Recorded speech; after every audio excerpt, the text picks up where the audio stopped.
Hello. Sir ఇప్పుడు వాట్సాప్లో call చేశాను కదా. చెప్పండి చెప్పండి. అది మామూలుగా ఇప్పుడు ఆయన్ని రాధా మనోహర్ దాస్ గారిని హిందువులు ప్రశ్నించినా కూడా నువ్వు మతం మారావని అంటున్నారు. నీ మతం ఎక్కడ మారానండి? ఆయన సోషల్ తిట్టి బ్లాక్ చేస్తారు. నేను ప్రశ్న అడగడానికి వచ్చా. ఆయన ఆయన పని అది కదా, ఎవరైనా ప్రశ్నలు అడిగితే సమాధానం చెప్పే పని అయింది. మరి మతం మారానని ఎలా చెప్పేస్తారండి అలా? మామూలుగా ఇప్పుడు నేను నా క్వశ్చన్ అడగడానికి వచ్చాను. మీరు క్రిస్టియనా అండి? నేను క్రిస్టియన్ కాదండి, నేను హిందూనండి. నా పేరు గణేష్ వర్మ సంగిరెడ్డి అండి. నేను ఎక్కడ మతాలు మారలేదు. ఇక నేను మారను కూడా, హిందూగానే పుట్టాను, హిందూగానే చెప్తాను. ఓకే, మరి ఆయన ఏం ప్రశ్నించారు మీరు?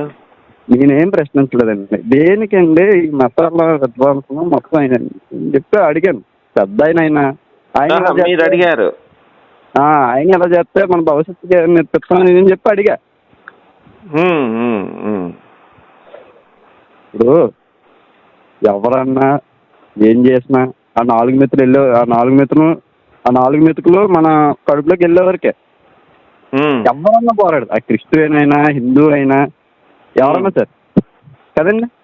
మరి మీరు అన్ని మతాలు సమానం అని నమ్ముతున్నారు అంతే కదా? అన్ని మతాలు సమానం అని నమ్మట్లేదండి. మతం వేరైనా దేశం ఒకటే. ఓకే, దానికి ఏం ప్రాబ్లం లేదు. ఎవరైనా అదే చెప్తారు. అదే నీ మతం మారకుండా నన్ను మతం మారానని చెప్పి బ్లేమ్ చేసి బ్లాక్ చేశారు ఆయన. పర్లేదు సార్. ఇప్పుడు ఆయనకి 99.99 మంది ఫోన్ చేస్తారు తెలుసు. కామెంట్లు అన్నీ చేస్తే నేను ఫోన్ చేశాను ఆయన్ని. ఒక నిమిషం సార్, మీరు మాట్లాడారు ఇప్పటిదాకా, నా వర్షన్ కూడా చెప్పనియండి. చెప్పండి. ఆయనకి 99.99 మంది క్రైస్తవులు ఫోన్ చేసి అమ్మ నా బూతులు తిడతా ఉంటారు. మీరు హిందువు కావచ్చు, మీరు క్రిస్టియన్ అని చెప్పి ఆయన పొరపడి ఉండొచ్చు. ఇప్పుడు 99.9 మంది కాల్స్లో ఎవడు హిందువు ఎవడు క్రిస్టియన్ అని గెస్ చేసే టైం ఎవరికీ ఉండదు. అది కామన్గా మీరు గ్రహించండి. అదండి గ్రహించండి. అయితే ఇప్పుడు మీ ప్రాబ్లం ఏంటి ఇంతకీ? నా ప్రాబ్లం ఏ కాదండి, నా మతం మారకుండా నన్ను మతం మారానని బ్లేమ్ చేసినందుకు నాకు. అదే సార్, అదే ఇప్పుడు నేను అదే చెప్పాను కదా. అయితే పెద్దంతా నాకేం ప్రాబ్లం లేదండి. సార్ ఇప్పుడు మీరున్నారు, మన ఇద్దరం మాట్లాడుకుంటూ మీకు 99 నిజాలు చెప్పాను నేను. అదేనండి. ఒక్క అబద్ధం చెప్పా, 100 అబద్ధం. కానీ 99 నిజాలు చెప్పాను కాబట్టి 100 అబద్ధం చెప్పినా అది నిజమని మీరు నమ్ముతారు. అంటే దాని అర్థం ఏంటి? ఎక్కువ పర్సెంటేజ్ క్రైస్తవులు వచ్చి ఆయనతో మాట్లాడుతున్నారు కాబట్టి మిమ్మల్ని క్రైస్తవుడు అనుకొని పొరపడి ఉండొచ్చు. దాంట్లో తప్పేం లేదు సార్. క్రైస్తవులు కూడా దొంగన కూడా ఉన్నారులేండి. మంచి వాళ్ళు ఎవరంటే ఉన్నారంటే క్రైస్తవులు మంచి వాళ్ళు ఎవరు ఉన్నారంటే వాళ్ళు హిందూ నుంచి క్రైస్తవులకి కన్వర్ట్ అయిన వాళ్ళు ఉంటారు. ఎందుకంటే ఇక్కడ మీకు నాలెడ్జి తక్కువ ఉందనుకుంటా ఈ విషయం. నేను చెప్తాను నేనండి. మనుషులందరూ మంచోళ్ళేనండి. నేను చెప్తాను, గుర్తుపెట్టుకోండి పాయింట్. మీరు అడిగిన ప్రశ్నకి నేను చెప్తాను. నా నెంబర్ ఎందుకు ఇచ్చాడంటే నేను డీప్ స్టడీ చేశాను అనమాట. సైకాలజీలో కానీ జాగ్రత్తగానే సార్, జాగ్రత్తగానే. మనుషులందరూ మంచోళ్ళే, దాంట్లో ఎటువంటి సందేహం లేదు. మన భారతీయులు ముఖ్యంగా జాలిగుణం దయ కలిగిన వాళ్ళు మన భారతీయులు. ఓకేనా? విషయం గుర్తుపెట్టుకోండి. అయితే ఇక్కడ ప్రాబ్లం ఎక్కడొచ్చిందంటే మనుషులు దేని మీద డిపెండ్ అవుతున్నారు? హిందూ ధర్మం మీద డిపెండ్ అయితే ఇటువంటి ప్రాబ్లం ఉండదు. జాలి దయా కరుణ అనే పదాలు మన దాంట్లో నుంచి ఉన్నాయి కాబట్టి వాటి పాటిస్తారు. దానికి దయా కరుణ ఉన్నాయి. కానీ ఇస్లాం కానీ క్రిస్టియానిటీ కానీ వాడు వెళ్ళాడంటే వాడి మత గ్రంథం చెప్పినట్టు వాడు వింటాడు. ఇప్పుడు ఇస్లాంలో ఏముంది? మీరు కనుక కాఫీర్లను చంపితే అల్లా మీకు 72 మంది కన్యల్ని ఆడవాళ్ళతో మీకు సెక్స్ చేసుకునే అవకాశం స్వర్గంలో ఇచ్చాడని ఖురాన్లో ఉంది. అంటే కాఫీర్లు అంటే మనం హిందువులు. అర్థం కాదు సార్, కొంచెం మన భాషలో కొంచెం అర్థం చెప్పండి. మనం పట్టించుకోం. అదే సార్, మీరు ఇప్పుడు సార్ ఒక మాట చెప్తానండి. ప్రపంచంలో ఎదవలు ఎవరైనా ఉన్నారంటే మతపరంగా హిందువులనే చెప్తాను నేను. ఎందుకంటే హిందువులంతా ఎదవ నా కొడుకులు ఈ ప్రపంచంలో ఏ మతస్థుల్లో కూడా ఉండరు. ఇది ఎందుకంటే నేను అన్న మాటకి కట్టుబడి ఉంటా. స్టేట్మెంట్ కూడా ప్రూవ్ చేస్తాను. ఊరికి ఏదో మాట అనేసి ప్రూవ్ చేయటం కాదు నేను.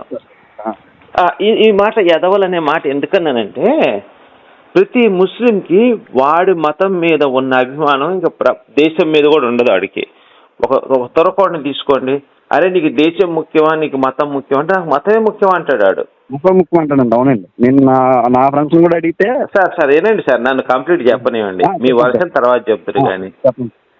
ఒక క్రిస్టియన్ తీసుకుంటే, ఏరా నీ కుటుంబం ఎక్కువ, నీకు దేశం ఎక్కువ, ఎవరు ఎక్కువ అంటే నాకు బైబిలే ఎక్కువ అని చెప్తాడు.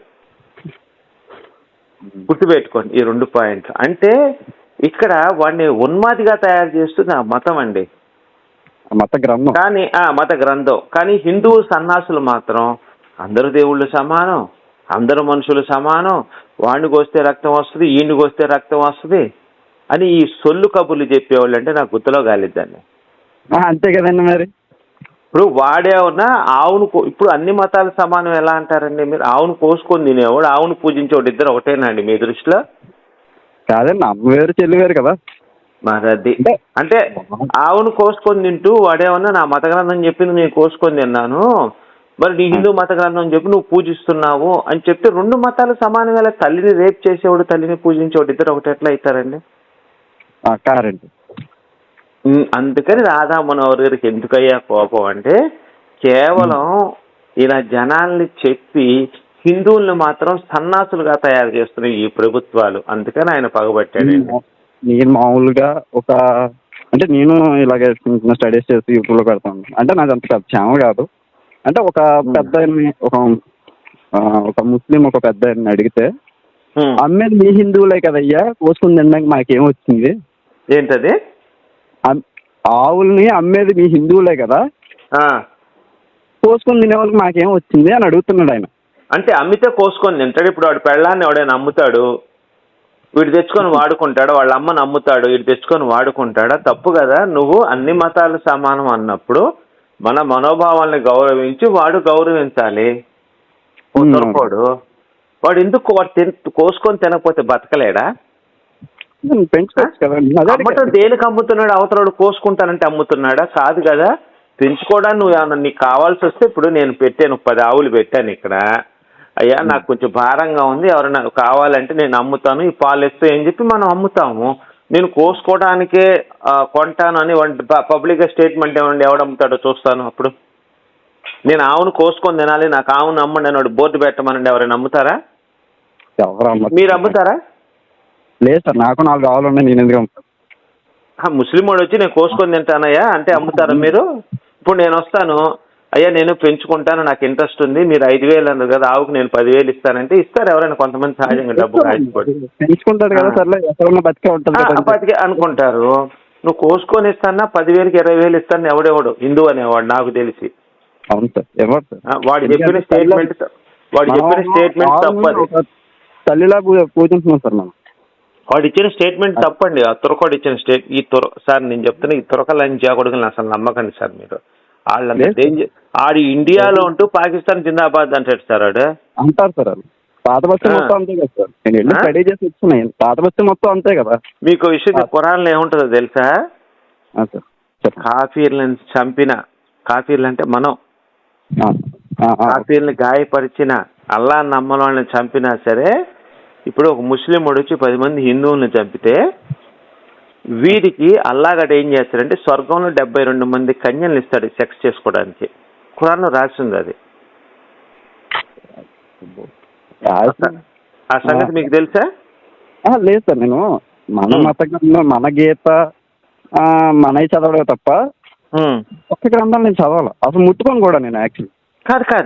కాదు. మీకు విషయం తెలియాలి సార్. మీరు ఒక మంచి దారిలో వెళ్తూ ఉన్నారు, ఆ దారిలో ముళ్ళు ఉండొచ్చు, పెంట ఉండొచ్చు, ఓకేనా? ఈ దారిలో ఎక్కడ ఏది ఉందని ఎలా ఐడెంటిఫై చేస్తాం? మన కళ్ళు చూసి ఐడెంటిఫై చేస్తాం, అది పెంట, ఇది ముళ్ళు, తొక్కకూడదు అని చెప్పి. అలానే మన గ్రంథం గొప్పదని చదువుతున్నప్పుడు ఏది చెత్త గ్రంథం, దాంట్లోకి ఏముందని తెలుసుకోవాల్సిన బాధ్యత ప్రతి హిందువుకు ఉంటుందండి.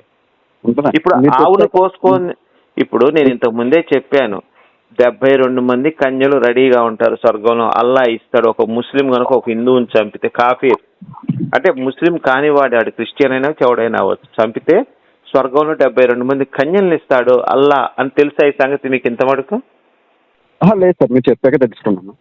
నెక్స్ట్ ఇంకొక విషయం గమనించండి, చాలా మంది ముస్లిమ్స్, చాలా మంది ఇప్పుడు కేసుల్లో చిన్న పిల్లల్ని, 5 ఏళ్ల పిల్లల్ని, 6 ఏళ్ల పిల్లల్ని, 10 ఏళ్ల ఆడపిల్లల్ని రేప్ చేస్తుంటారు ముస్లిమ్స్. చూడండి, గమనించండి. అవును సార్, తెలుసు. ఏ ముస్లిమోడు కూడా పెళ్లి చేసుకుంటారంట, నిజమేనా? అంటే ఎప్పుడు నేను సైంటిఫిక్ కాదు సార్, వినండి సార్, నా ఫ్లో ఏనండి. ఒక ముస్లిమోడు 5 ఏళ్ల హిందూ అమ్మాయిల్ని, 10 ఏళ్ల హిందూ అమ్మాయిల్ని పాడు చేసి చంపటం చాలా సందర్భాల్లో జరిగింది. ఒక ముస్లిమోడు ఇంకో ముస్లిం అమ్మాయిని కానీ చిన్నపిల్లల్ని కానీ వాడు రేప్ చేయడు, పాడు చేయడు. ఎందుకు చెప్పండి? ఎక్కడ మీరు గమనించండి, మొత్తం ఎక్కడ ఏ చిన్న పిల్లల మీద అగాత్యం జరిగినా సరే ఒక ముస్లిమోడు చేశాడు అంటే హిందూ అమ్మాయిల మీద చేస్తాడు. వాడు ముస్లిం అమ్మాయిల మీద ఎందుకు చేయడు? వాడికి స్వర్గాన్ని అల్లా ఇవ్వడు అట్ట చేస్తే. నువ్వు చిన్నపిల్లల్ని రేప్ చేసినా, ఆంటీలను రేప్ చేసినా, అమ్మాయిలను రేప్ చేసినా ఒక ముస్లిం వాడు జన్నత్ అంటే స్వర్గం. స్వర్గంలో 72 మంది కన్యలు రెడీగా ఉంటారు వాడికి. ఈ దరిద్రం అండి, ఈ దరిద్రం మీకు తెలుసా ఇంత మటుకు? తెలుసు సార్, మీరు చెప్పాక సార్, తెలంగాణలో బతుకమ్మ ఆడుతుంటే నిజాం టైంలో బతుకమ్మ ఆడుతున్న ఆడవాళ్ళందరూ బట్టలు ఇప్పించి బతుకమ్మ ఆడిచ్చారండి. ఈ సంగతి తెలుసా? ఔరంగజేబు గారు 2000 గుళ్ళు కూలగొట్టాడు సార్ భారతదేశంలో. ఈ సంగతి తెలుసా? అందుకే కదా సార్ కుక్క సాగు వచ్చాడు అతను. ఇవన్నీ అసలు మనకు తెలియదు కదా. ఇప్పుడు అన్ని మతాలు సమానం అని మనం అనుకుంటున్నాం. నిజాము మతం మారలేదని చెప్పి కొన్ని వేల మందిని చంపేశాడు నిజాం గాడు, మతం మారలేదని చెప్పి. చిన్నపిల్లల్ని, ఆడోళ్ళని, ముసలోళ్ళని అందరినీ చంపేశాడు మతం మారలేదని చెప్పి నిజాం రాజు, హైదరాబాద్ వాడు. ఇందాకే తరుణ్ భాస్కర్ అని ఒక అబ్బాయి ఉంటాడు. ఇవన్నీ సార్, ఇవన్నీ ఎన్నోడు కడుపు మండి తిట్టడం తప్ప రాధా మనోహర్కి ఇవన్నీ తెలుసు కాబట్టి కడుపు మండి తిట్టారు. ఇవన్నీ మీకు తెలియదు కాబట్టి మీరు ఇలా ఉన్నారు. అవును, మరి మీకు మాకు తేడా ఉంది కదండి. పెద్ద వల్ల నాకేం ప్రాబ్లం లేదు. నేను మామూలు నాకు మీరు పగపట్టాల్సింది, కోపడాల్సింది పెద్ద ఆయన మీద, నా మీద కాదు. ఈ మతంలో ఉన్న దరిద్రం మీద పగపట్టండి. మీరు దేశానికి ధర్మానికి ఉపయోగపడతారు మనుషులు. అర్థమైందా? రాధా మనోహర్ ఫోన్ ఎత్తలేదు, రాధా మనోహర్ నన్ను మతం మారాడు, ఈ సిగ్గుపడద్దు మీరు. ఒరే, నన్ను చంపితే వాడు స్వర్గం ఇస్తాడని అల్లా పుస్తకం రాశాడు రా బాబు, ఏంట్రా ఈ దరిద్రం అని చెప్పి మీరు దాని మీద పగపట్టండి. ఇప్పుడు బైబిల్లో కూడా మార్కు 16:10 నమ్మి బాప్టిజం పొందినవాడు రక్షించబడతాడు, నమ్మని అని శిక్ష విధించబడతాడని యేసు చెప్పాడు. ఎవడైతే క్రిస్టియన్గా మారుతాడో వాడు దేవుడిని రక్షిస్తాడు, క్రిస్టియన్గా మారినోడు దేవుడు శిక్షిస్తాడని చెప్పి బైబిల్ చెప్పింది. మరి ఈ దరిద్రాలు ఇన్ని పెట్టుకొని మనం మీద మనం మాట్లాడుకోవటం ఏంటండి? నాకు అసలు చాలా ఆశ్చర్యం వేస్తుంది. అసలు మీరు ముస్లిం గురించి, ఖురాన్ గురించి తెలుసుకోండి సార్. మీకు అక్కడ దాకా ఎందుకండి? ఒక ముస్లిం వాడి చేత భారత్ మాతాకి జై అనిపించండి, ఇండియా నా దేశం అనిపించండి. ఈ రోజు కూడా హైదరాబాద్లో పాకిస్తాన్ జెండాలు వేసుకొని తిరుగుతున్నారు సార్ ఈ నా కొడుకులు. ఇలా వదిలిపెట్టాలా సార్ మనం? రాధా మనం ఇంటర్వ్యూ కాదండి మీరు చేయాల్సింది. ఒక తురకోడిని వాడికి భారతదేశ జెండా ఇచ్చి నీ చొక్కాకు పెట్టుకోరా అని చెప్పండి, మీకు దమ్ముంటే మీ ఛానల్లో. చేస్తాం సార్, ఖచ్చితంగా చేస్తాను. మీరు ఓల్డ్ సిటీ వెళ్ళి కాదు, ఒక్క నిమిషం అండి, మీకు ఛానల్ ఉందన్నారు కదా, మీరు నిజంగా భారతీయులు అయితే మీకు దమ్ముంటే మన భారతీయ జెండాలు ఉన్నాయి కదా, ఒక 2-3 చిన్నవి ఎంత, ఒక 2 ఇంచెస్ భారతీయ జెండాలు ఉంటాయి. అది పట్టుకొని ఓల్డ్ సిటీలోకి వెళ్ళి ఈ చొక్కాకి మీరు పెట్టుకోండి భారతీయ జెండా అని అడగండి. ఎవడు పెట్టుకోడు, కొడతారు కూడా. మరి అది చూసారా? ఇప్పుడు మీలో మార్పు వచ్చిందని నేను అన్ని నిజాలు చెప్పబట్టి మీలో మార్పు వచ్చిందా? దీని మీద పోరాటం చేయండి. ఈ నా కొడుకులు ఇలాంటి దేశద్రోహులు భారతదేశంలో ఉన్నారు, ఈ నా కొడుకులందరూ భారతీయులుగా మారాలి, మనుషులుగా మారాలని మీరు ఫైట్ చేయండి. అర్థమైందా అండి? రాధా మనోహర్ అన్నంత మాత్రాన ఆయన హిందువు, మీరు హిందువు, నేను హిందువు, ఏదో కోపంలో మీరు నన్ను మాట అన్నారు, నేను సర్దుకుపోతా. అలానే రాధా మనోహర్ మిమ్మల్ని అన్నాడు, సర్దుకుపోండి, దాంట్లో తప్పే ఉందండి. దానికి గింజుకోవటం దేనికి? మనకు ఇంత అన్యాయం, మన దేశానికి ఎంత అన్యాయం జరిగితే పట్టించుకొని మీరు ఆయన ఏదో ఒక మాట అనేది గింజుకోవటం దేనికి సార్? దేశాన్ని ఎందుకు పట్టించుకోండి సార్, నేను ఆల్రెడీ నా ప్రయత్నం చేస్తాను. అందుకే సార్, అందుకే మీరు ఇదే ఇప్పుడు మత మార్పిళ్ళు మొత్తం జగన్ గారు వచ్చిన తర్వాత మత మార్పిళ్ళు చాలా జరిగినాయండి ఆంధ్రాలో. తెలుసా సంగతి మీకు? అవును సార్, అవును సార్, చాలా సార్. రాజశేఖర్ రెడ్డి తిరుమల 7 కొండలు ఎందుకు, వెంకటేశ్వర స్వామికి ఒక కొండ చాలు, ఒక కొండ పైన చర్చి కట్టుకుంటా అన్నాడు. తెలుసా రాజశేఖర్ రెడ్డి? తెలుసండి. మరి మనం ఏం పీకాం సార్? భగవంతుడు పీకేశాడు అని పక్కకు నెట్టేశాడు రాజశేఖర్ రెడ్డి గారిని. ఇన్ని అన్యాయం జరుగుతాయి, ఇంకా మనలో మనం కొట్టుకోవటం, మనలో మనం వాదులు ఆడుకోవటం ఎందుకు సార్? ఇన్ని అన్యాయాలు జరుగుతున్నాయి, ఇంకా ఓర్చుకుంటే, ఇంకా మనం కనుక మెదలకుండా ఉంటే రేపు పొద్దున మీ ఇళ్లలో వాళ్ళు బురకాలు వేసుకొని తిరగాలి, లేకపోతే ఇంట్లో సిలువు గుర్తులు పెట్టుకొని మీరు బతకాలి. చంపినన్నా చంపేస్తాను సార్, నా కుటుంబం జోలికి వస్తే మొత్తం మార్పిడి. లేదండి ముందు బోర్డు పెట్టాను సార్ నేను. సార్ ఇప్పుడు మీలాంటి పౌరుషం గల్లలో కాశ్మీర్లో కూడా ఉన్నారు, గుర్తుపెట్టుకోండి. అక్కడ ఉన్న కాశ్మీర్ అంటే మీలాంటి వాళ్ళు మొత్తాన్ని చంపేసి, ఎవరిని కాశ్మీర్ పండిట్లను చంపేసి, మొత్తం ఉన్న వాళ్ళందరినీ చంపేసి అక్కడి నుంచి తరిమేశారు. రేపు మీ పరిస్థితి నా పరిస్థితి కూడా, ఈ తురకోళ్ళందరూ పెరిగితే మీ ఇంట్లో వాళ్ళు మన ఇంట్లో వాళ్ళని చంపేసి మొత్తం ఇస్లాం దేశంగా మార్చేస్తారు. సింపుల్ ఒక్క ప్రశ్న ఒక చెప్తున్నాను సార్ మీకు ఒక మాట. 7వ శతాబ్దానికి ముందు, అంటే 6-7 శతాబ్దాలకు ముందు ప్రపంచంలో ముస్లిం దేశం అనేది లేదు, అవునా? అవును. ఇప్పుడు ఎన్ని దేశాలు? 55 దేశాలు వచ్చినాయి. ఎట్లా వచ్చినాయి? 55, 56. ఇప్పుడు ఎట్లా వచ్చినాయి? అవన్నీ మొత్తాన్ని చంపేశారు వాళ్ళు. చంపేసి వాళ్ళ దేశాలను ఆక్యుపై చేసి ఇస్లాం దేశంగా ప్రకటించుకున్నారు. నెక్స్ట్ మనం గనక కాముగా ఉంటే రేపు జరగబోయేది మన పరిస్థితి కూడా ఇదే. ఇప్పటికైనా కళ్ళు తెరవండి, కళ్ళు తెరిచి వీటి మీద యుద్ధం చెయ్యండి. చెప్పండి సార్. చేస్తాను ఖచ్చితంగా. నా వంతు యుద్ధం నేను చేస్తాను, నా ధర్మ కోసం నేను చేస్తాను సార్. ఇంకొక క్వశ్చన్ సార్. వీళ్ళు ఈ క్రైస్తవులో మ్యాక్సిమం అడిగిన వాళ్ళని మాకు శాంతి బోధిస్తాడు మా ప్రభు అయ్యి అని చెప్పి బొక్కల కబుర్లు చెప్తారు కదా, వాళ్ళు వైలెన్స్ తీరా అంటే వాళ్ళు వైలెన్స్ అంగీకరించాడు మా యేసు అది ఇది అంటారు. మంచిదే కదా సార్. ఇప్పుడు వాడి పెళ్ళాన్ని ఎవడైనా ఒక పాస్టర్ గారి పెళ్ళాన్ని ఎవడైనా రేప్ చేశాడు అనుకో, ఇప్పుడు వాడు వైలెన్స్ అంగీకరిస్తాడా లేకపోతే క్షమిస్తాడా మీ దృష్టిలో? మనిషి అన్నవాడు ఎవడన్నా అంటే రియాక్ట్ అవుతాడు సార్. రియాక్ట్ అవ్వకుండా శాంతానికి వచ్చినాడు అంటే అది మొగుడు కాదు. మరి ఇంకా అది మీకు ఆన్సర్ వచ్చేసిందా? వచ్చింది సార్. అంటే ఇప్పుడు శాంతి ఎంత మడుగు సార్? శాంతి దేనికి? శాంతి నువ్వు నేను మంచిగా ఉండాలని శాంతి, అంతేగాని పాకిస్తాన్ వచ్చి ఇండియా మీద యుద్ధం చేస్తుంటే శాంతి యేసయ్య రక్షిస్తాడు ఏదో పిచ్చి మాటలు సార్ అవన్నీ. ఆడేంటంటే కేవలం పాస్టర్లు ఏం చేస్తారంటే హిందువులందరినీ మతం మార్చేసి దశమ భాగాలు తిని ఒళ్ళు బలిసి సంపాదించడానికి తప్ప ఆ మతం అనేది దేనికి పనికిరాదు. కేవలం పాస్టర్లను పోషించడానికి తప్ప ఆ మతం దేనికి పనికిరాదు. ఆ మతంలో ఎటువంటి సబ్జెక్ట్ కూడా లేదు. సబ్జెక్ట్ కూడా ఏం లేదు. అండ్ ఆ పాస్టర్ అవ్వాలంటే కూడా కొన్ని క్వాలిఫికేషన్స్ ఉన్నాయంట, ఉండాలంట. నేను చెప్తాను వినండి. సార్, తాగుబోతూ తిరుగుబోతు అయి ఉండాలి, వ్యభిచార అయి ఉండాలి, దొంగ అయి ఉండాలి, అబద్ధాలు చెప్పగలిగి ఉండాలి, బైబిల్ మార్చి చెప్పగలిగి ఉండాలి, ముఖ్యంగా 10th క్లాస్ తప్పు ఉండాలి, నిరక్షరాస్యుడైతే ఇంకా బెటర్. ఇవ్వండి పాస్టర్ క్వాలిఫికేషన్స్. సార్ మరి పాస్టర్లో అంటే మామూలుగా మన మతాన్ని ఒక పూజారి అవ్వాలంటే ఎంత టైం పట్టింది సార్ మీకు? ఒక వేద పండితుడు అవ్వాలంటే ఎన్ని సంవత్సరాలు? నా ఫ్రెండ్ లో కూడా ఒక పూజారి ఉన్నాడు, వేద మంత్రాలు నేర్చుకున్నాడు ఆయన. వేద పండితుడు అవ్వాలంటే, ఘనాపాటి అవ్వాలంటే కనీసం నాకు తెలిసి 20-25 సంవత్సరాలు పడుతుంది. వితౌట్ పెళ్లి పెట్టాలి సార్. మళ్ళీ ఉదయాన్నే 4-5 లేవాలి, చన్నీటి స్నానం చేయాలి, వేద పఠనం చెయ్యాలి, ఒక పంచె మాత్రమే కట్టుకోవాలి, పైన కండువా వేసుకోవాలి. ఒక పాస్టర్ అవ్వాలంటే ఏం క్వాలిఫికేషన్ అండి? తాగుబోతూ తిరుగుబోతూ వ్యభిచారి, పేకాటాడేవాడు, జోదరి, ఇవన్నీ మానేస్తే వాడు పాస్టర్. అసలు ఈ దరిద్రం అంతా మీకు కనిపించట్లేదు సార్. నేను చెప్పింది మీకు అర్థమవుతుందా? మామూలుగా ఇప్పుడు నా పర్సనలైజ్ నేను చెప్తున్నాను సార్ మీకు. ఇప్పుడు నేను ఒక క్రైస్తవ అమ్మాయి. ఇప్పుడు మీకు అర్థమైంది కదా సార్ దరిద్రం దేంట్లో ఉంది ఏంటంటే పూర్తిగా మీకు క్లారిటీ వచ్చింది కదా? అవును. నేను ఇప్పుడు వీళ్ళు చెప్పే సిద్ధాంతం ఏంటంటే సార్, మా యేసయ్య నువ్వు 100 రేపులు చేయి, పిల్లల్ని చంపేసేయి, మగవాళ్ళని రేపు చేయి, మా యేసయ్య దగ్గరికి వచ్చి నువ్వు నమ్ముకుంటే నీ పాపం మొత్తం క్షమించబడుతుందని చెప్తున్నారు.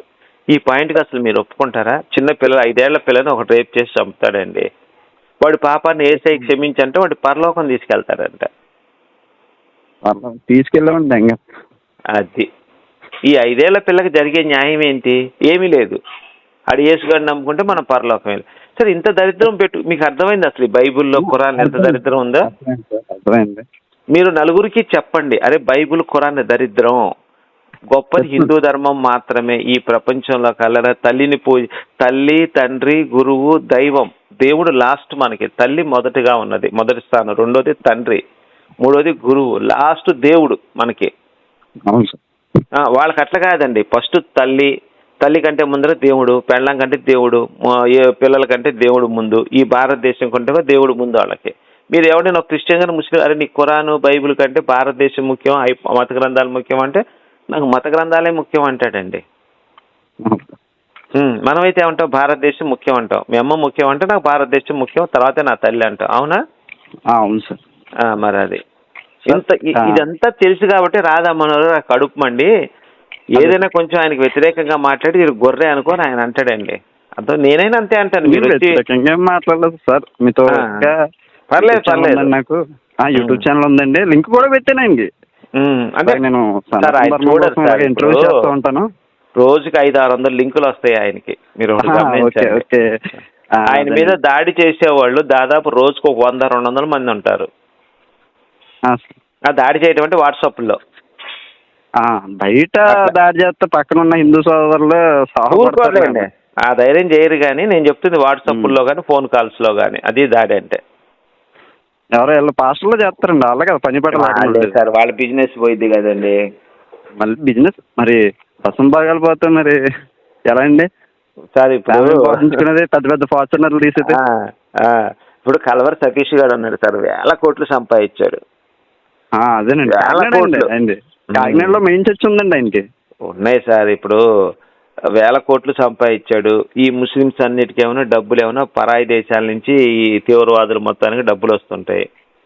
హిందూకి ఒక గుడి నడుపుకోవాలంటే ఎంత కష్టంగా ఉంది సార్ ఈ రోజుల్లో. మొత్తం వచ్చే దేవాదాయ శాఖ గవర్నమెంట్ పెట్టేసి మొత్తం డబ్బులు గవర్నమెంట్ దొబ్బేస్తుంది మన దగ్గర నుంచి. హిందువులకి ఏది సార్ న్యాయం?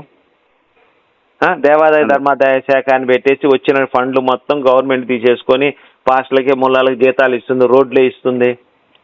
మసీదు నుంచి చర్చి నుంచి ₹1 రాదండి గవర్నమెంట్కి ట్యాక్స్లే. తెలుసా మీకు? అవును సార్. అవును సార్ తెలుసు. మరి ఇన్ని అన్యాయాలు జరుగుతుంటే మనం ఇవన్నీ వదిలేసి రాధామనోహర్తో మనకేం పని అండి? అవునండి. ఇప్పుడు చర్చి మీద ₹1 ఆదాయం వస్తుంది ట్యాక్స్. ఇప్పుడు ఒక పాస్టర్ గారు 10 లక్షలు వచ్చిందండి, వాడు ₹1 ట్యాక్స్ కట్టడు, హుండీ పెట్టుకుంటున్నాడు. గుండు దాన్ని ఏమంటారు, ఏదో అంటారు దాన్ని మన భాషలో హుండీ, కానుకలు పెట్టే వాళ్ళ భాషలో కానుకలు పెట్టే దాంట్లో 10 లక్షలు పడింది సార్, వాడు ₹1 ట్యాక్స్ కడతారా? మన హుండీలో ₹1,00,00,000 వచ్చింది. తిరుపతి హుండీలో ఎంత ట్యాక్స్ కడతారో తెలుసా మీకు గవర్నమెంట్కి? 20% విన్నాయండి. 23 లక్షల రూపాయల ట్యాక్స్ ఆంధ్రప్రదేశ్ ప్రభుత్వం తీసుకుంటుంది. 23 లక్షల ₹1,00,00,000 ఆదాయం. ఈరోజు తిరుపతి కుండి 3 కోట్లు అంటే 75 లక్షల ఆదాయం గవర్నమెంట్ తీసేసుకుంటుంది. మరి మసీదు నుంచి చర్చి నుంచి ఒక ఆదాయం రానప్పుడు నువ్వు గుడి నుంచి నువ్వు డబ్బులు ఎలా తీసుకుంటున్నావు అని చెప్పి ఒక్క హిందూ అయినా అడిగాడండి? గవర్నమెంట్ని అడుగుతున్నాడా సార్? గవర్నమెంట్ని అడిగితే యాంటీ నేషనల్ కింద లేదండి. లేదు ఇంకా అదేనండి. అందుకనే చైతన్యం రావాలి, అందరూ ప్రశ్నిస్తున్నప్పుడు గవర్నమెంట్ మారుద్దని నా ఆశ. సార్ ఇప్పుడున్న ప్రాబ్లమ్స్ అన్ని చెప్పాను కదా, అసలు మీకేమనిపించిందండి? హిందువుల యొక్క బతుకు ఎలా ఉంది ఈరోజు? చాలా హీనంగా ఉంది సార్. నిజంగా నాకు తెలియని కూడా మీరు చెప్పారు. నేను ఇప్పటి వరకు నన్ను గౌరవించాలని వాళ్ళ మతం గొప్ప అనుకున్నాను. మీరు ఒక్కసారి చెక్ చేసుకోండి, ఒక ముస్లిం దగ్గరికి అడగండి, మీరు నేను చెప్పిన ప్రశ్నలన్నీ అడగండి. నువ్వు భారత్ జెండా ఇచ్చి నువ్వు పెట్టుకోరా అని చెప్పండి, వాడు పెట్టుకోడు. భారత్ మాతాకి జై అనమనండి అనడాడు. నీకు భారతదేశం ముఖ్యం, ఖురాన్ ముఖ్యం అన్నాడు వాడు, ఖురానే ముఖ్యం అంటాడు. ఒక క్రిస్టియన్ దగ్గరికి వెళ్ళి నీకు భారతదేశం ముఖ్యమా, నీకు బైబిల్ ముఖ్యమా, నాకు బైబిలే ముఖ్యం. ఒక హిందువుని అడగండి, అయ్యా భగవద్గీత నీ తల్లి ముందా, నీకు తల్లి ముందా, భారతదేశం ముందా అంటే నా భారతదేశం ముందు అంటాడు వాడు. ఎన్టీ రామారావు పాట కూడా రాశాడు కదండి, నీ తల్లి మోసేది 9 మాసాలే, ఈ భర్త మాసం మోసేది నీ జీవితాంతం మోస్తుందిరా నిన్ను, తల్లి కంటే కూడా భర్త మాత గొప్పదిరా అని చెప్పాడు కదా రామారావు గారు. అవునండి. మరి ఇన్ని నిజాలు పెట్టుకొని వాడు కనీసం అలా వాడు క్రిస్టియన్ ముస్లిం వాళ్ళ భావనలు ఎలా ఉన్నాయో గమనించారు కదా మీరు? గమనించానండి. నేను ఎప్పుడు ముస్లిం వాడి దగ్గర క్రిస్టియన్ దగ్గర ఏది కొన్నండి, చిన్న ₹10 వస్తువు కూడా కొన్నాం. అవునండి. మీరు కూడా అదే చేయండి సార్. పైపెచ్చు వాళ్ళ హోటల్లో తింటే నా కొడుకులు దాంట్లో ఉమ్మేస్తున్నారండి, ఉమ్మేసి దాంట్లో మనందరికి పెడుతున్నారు ఎంగిలి. ఈ వీడియోలు ఎప్పుడైనా చూసారా మీరు? ఈ వీడియోలు ఎప్పుడైనా చూసారా మీరు? ఉమ్మేయటం, ఉచ్చలబోయటం హిందువులకి. చూసాను సార్, చూసాను. ఇది మొన్న హలీం రైట్, సూపర్ అండి. మీరు కూడా మంచి లైన్ లోనే ఉన్నారు ఎట్లయితే. నేను చూసాను సార్, యాక్చువల్లీ చూసాను. అన్ని నేను రియాక్ట్ అవుతాను, నేను వీడియోలు కూడా చేస్తాను సార్. అది super sir, super.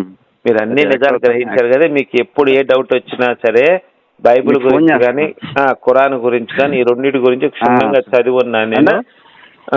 Actually sir నేను యాక్చువల్లీ మొన్న ఒక సంవత్సరం అయింది సార్. ఒక సెప్టెంబర్ 6 వస్తే సంవత్సరం అవుతుంది నా మ్యారేజ్ అయ్యి. ఓకే అండి.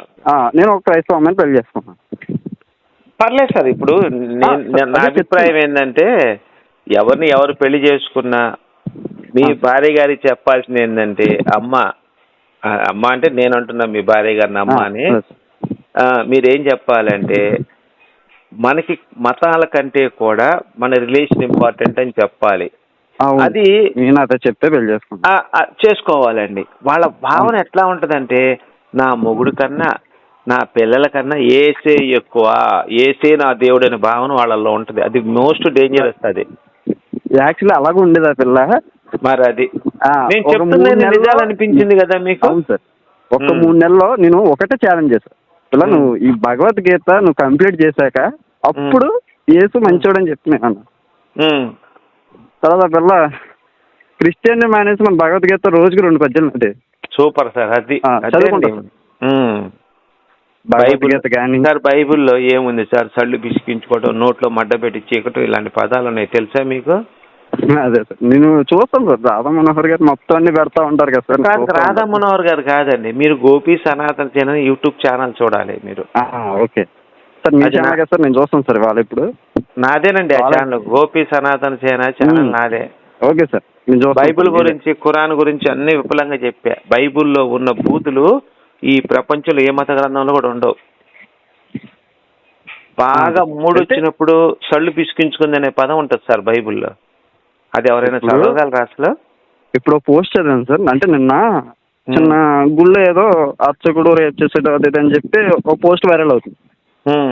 దాని కింద కామెంట్లు ఇదే మీకు నేర్పించిందా సనాతన ధర్మం? అది చూసారా? అదంతా గొర్రెలే. ఇదే నేర్పించిందా అది ఇది అంటే మన వాళ్ళని తక్కువ వేసుకున్నారు, గట్టిగా వేసుకుంటారు. మీరు కూడా మన సనాతన ధర్మం మీరు కూడా కట్టర్ హిందూగా మారాలి. మన ధర్మం గొప్పదని 10 మందికి చెప్పాలి. ఇస్లాం, క్రిస్టియానిటీ, సంకర జాతి మతాలని మీరు దృఢంగా మీ ఛానల్లో చెప్పండి. అద్దాయంతో కాల్ మాట్లాడి ఆయన ఏం చెప్తాడు అనేది నేను రికార్డ్ చేసి నా యూట్యూబ్ ఛానల్లో పెట్టుకుందాం అనుకున్నా. ఇది పెట్టుకోండి సార్, సరిపోయింది మీకు. సార్ అదే సార్. అదే సార్ పొట్టుపాడా సార్ మీకు? ఏంటండి సార్ మీ ఊరు పొట్టుపాడా? కాదండి, అంటే ఇక్కడ లొకేషన్ అది ఉంది అందుకని. కాదు సార్, కాదు. యాక్చువల్లీ ఇది నా భార్య ఉందో సనాతన ధర్మం స్టేటస్లో ఏదైతే పెడుతుందో మా మావయ్య మా అత్తగారు మా మావయ్య మొత్తం మమ్మల్ని బ్లాక్ చేసేసి మాతో ఫోన్లో మాట్లాడుతున్నారు సార్ ఇప్పటికి. ఏంటండి? ఎప్పుడైతే మన హిందూ ధర్మాన్ని నమ్మడం మొదలుపెట్టింది నా భార్య, మొత్తం వాళ్ళందరూ అటు సైడ్ నుంచి అందరూ బ్లాక్ చేస్తారు సార్. అది చూసారా? ఇప్పుడు తెలిసిందా మీకు? అదే ఒక్క నిమిషం అండి. అదే మీరు గనక హిందూ అయ్యండి మీ ఇంటి వాళ్ళు ఇప్పుడు రివర్స్లో చూడాలన్నమాట దీన్ని. అదే కనుక మీ ఇంట్లో వాళ్ళు మీరు కనుక క్రిస్టియన్ నమ్మితే, ఒకవేళ గుర్తుపెట్టుకోండి ఈ పాయింట్, ఒకవేళ మీ భార్య గారు చెప్పినట్టు మీరు క్రిస్టియన్ని కనుక నమ్మితే, యేసు నమ్మితే, మీ ఇంట్లో వాళ్ళు బ్లాక్ చేసుకుంటారా మీ అమ్మ మీ నాన్న మిమ్మల్ని? మా నాన్న సార్ సావగొడతారు. ఫస్ట్ ఆఫ్ ఆల్ ఏంటంటే జనరల్గా అది ఓకే, దానికే ప్రాబ్లం లేదు, చావు కొడతారు. మిమ్మల్ని వదులుకుంటారా మీ తల్లిదండ్రులు? వదులుకొస్తారు. వదులుకుంటున్నారు కదా, ధర్మం వేరు ఏం చెప్తారు సార్? చెప్తారు. వదులుకోరు కదా? వదులుకోరు సార్. కానీ ఇప్పుడు మీ భార్య గారిని వాళ్ళు వదులుకున్నారు కదా? వదులుకున్నారు సార్. అంటే దాని అర్థం ఏంటి? మాకు యేసు కంటే నా కూతురు తక్కువ, వేస్ట్, పనికి మాలిందనే భావన వాళ్ళకి వచ్చేసారు. ఇప్పుడు ఇంత అనుభవం ఉంటే ఇంక నేను చెప్పాల్సింది ఏమో సార్ ఇస్లాం గురించి? అదే సార్, మామూలుగా అడిగాను సార్. లైక్ ఇలా చేస్తున్నారు సార్ వీళ్ళు. అట్లా వాళ్ళ బుద్ధి అదండి. దొంగతనం చేస్తున్నాడు అంటే ఎందుకు చేస్తున్నాడు వాడు బుద్ధి అది సార్. ఇప్పుడు అనకూడదు, ఎస్సీ అని అనకూడదు. ఈ దళిత కులాలు ఏదైతే ఉన్నాయో వాళ్ళ దగ్గరికి వెళ్ళి స్టార్ట్ చేస్తారు సార్ వీళ్ళు డైరెక్ట్ సార్. వాళ్ళు బీసీ కాలనీలో కోసీ కాలనీలోకి వచ్చే ధైర్యం లేదు వీళ్ళకి. లేదు, వాళ్ళకి చదువు ఉండదు, చాలా చదువు ఉండదు.